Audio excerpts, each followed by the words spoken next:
গাজায় গণহত্যার প্রতিবাদে যাবৎকালের অন্যতম বড় কর্মসূচি দেখল বিশ্ব। সোহরাওয়ার্দী উদ্যানে মার্চ ফর গাজা নামের সমাবেশে সব দল মতের মানুষ একসাথে মিলে পরিণত হয় জনস্রোতে, যেখান থেকে ফিলিস্তিনে গণহত্যা এবং ইসরায়েলি আগ্রাসন বন্ধের জোর দাবি জানানো হয়েছে। পাশাপাশি মুসলিম দেশগুলোকে ইসরায়েলের সাথে অর্থনৈতিক সম্পর্ক ছিন্ন করার আহ্বান জানানো হয় সমাবেশ থেকে। 65% পর্যন্ত বিদ্যুৎ সাশ্রয়ী হাইসেন্স এসি। হাইসেন্স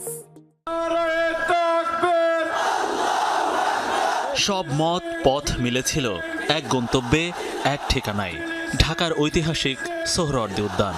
শনিবারের জনস্রোতে আরেকবার উচ্চারিত হল ইসরায়েলি গণহত্যা বন্ধ ও স্বাধীন ফিলিস্তিনের দাবি।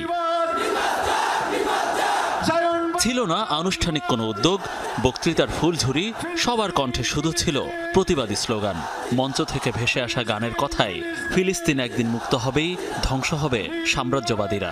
সারা দেশ থেকে যে বা যারা এসেছেন প্রাণের টানে নিপীড়িত ফিলিস্তিনিদের সাথে একাত্মতা জানাতে। মনে ছিল আবেগ, কণ্ঠে ছিল ক্ষোভের বিস্ফোরণ। ফিলিস্তিন ফিলিস্তিন, আল কুদুস আল কুদুস।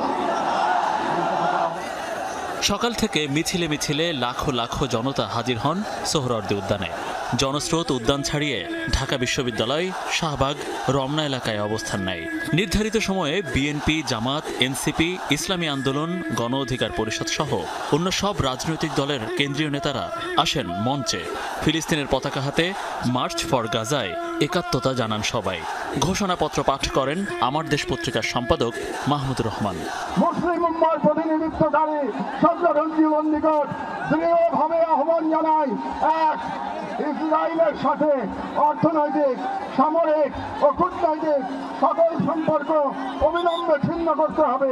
দুই, জায়নবাদী রাষ্ট্রের বিরুদ্ধে বাণিজ্যিক অবরোধ ও নিষেধাজ্ঞা আরোপ করতে হবে। কথা বলেন, স্লোগান ধরেন স্বনামধন্য ইসলামী চিন্তাবিদরাও। আমাদের মধ্যে বিভিন্ন বিষয়ে চিন্তাগত মতপার্থক্য, ভিন্নতা থাকতে পারে, কিন্তু মাজলুম ফিলিস্তিনিদের স্বাধীনতা, তাদের অধিকার, গাজার মানুষদের বিরুদ্ধে জুলুম বন্ধের দাবিতে আমরা প্রত্যেকটা বাংলাদেশের মানুষ, ধর্ম বর্ণ নির্বিশেষে আমরা প্রত্যেকে তাদের সাথে সংহতি প্রকাশ করছি। ভৌগোলিকভাবে আমরা ফিলিস্তিন থেকে অনেক দূরে হতে পারি, কিন্তু আজকের এই জনসমুদ্র প্রমাণ করে আমাদের এক একজনের হৃদয়ে, বুকের ভেতরে বাস করে এক একটা ফিলিস্তিন। আমাদের হৃদয়ে বাস করছে এক একটা গাজা, আমাদের হৃদয়ে বাস করে এক একটা আল কুদস। চিৎকার করে বলুন ঠিক কিনা? মার্চ ফর গাজা কর্মসূচির সভাপতিত্ব করেন জাতীয় মসজিদ বায়তুল মুকাররমের খতিব মুফতি আব্দুল মালেক।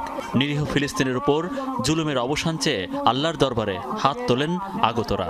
এ সময় তাদের ফরিয়াদ ও কান্নায় ভারী হয়ে ওঠে আশপাশের পরিবেশ।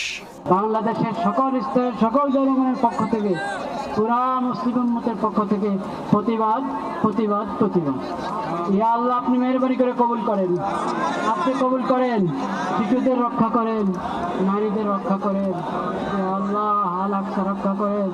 অনেকেই বলেন বাংলাদেশ থেকে প্রতিবাদ করলে হয়তো ইসরায়েল বা আমেরিকার কানে কিভাবে পৌঁছবে। তারপরেও মঞ্চ থেকে ঘোষণা আসলো, যে ঘোষণাপত্র আসলো, তাতে বাংলাদেশের পক্ষ থেকে জানানো হলো একটি সর্বদলের সর্বমতের একটা সুস্পষ্ট প্রতিবাদ। মনিরুল ইসলাম, যমুনা নিউজ, সোহরাওয়ার্দী উদ্যান, ঢাকা।